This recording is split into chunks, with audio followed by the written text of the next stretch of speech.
With the appropriate care, roses can be vigorous growers and flower producers.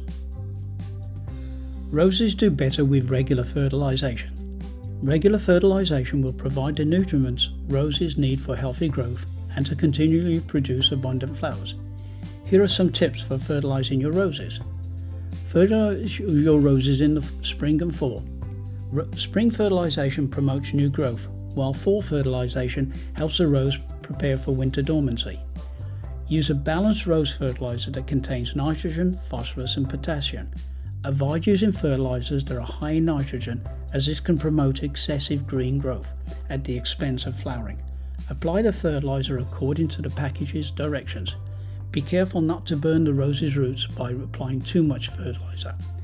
For a more sustainable approach, consider using organic fertilizers such as compost or well-rotted manure. Proper pruning will help maintain the shape and health of your rose bushes. It also promotes flowering. Here are some tips for pruning your roses.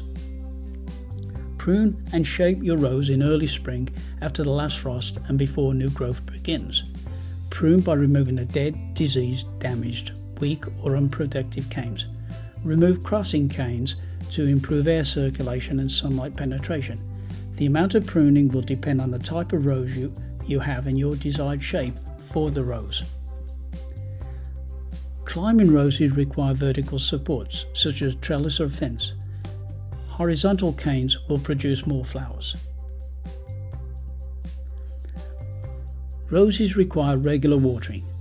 The ideal watering schedule for a rose depends on rainfall, temperature and soil type.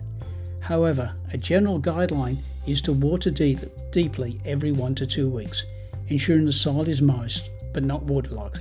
During hot, dry periods, you may need to water more frequently. Roses, like every other garden plant, suffer from garden pests and disease.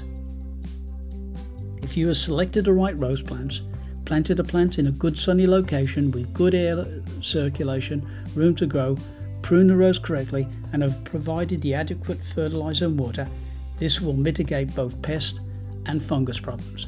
Some gardeners may elect to use the appropriate pesticides and fungicides when needed.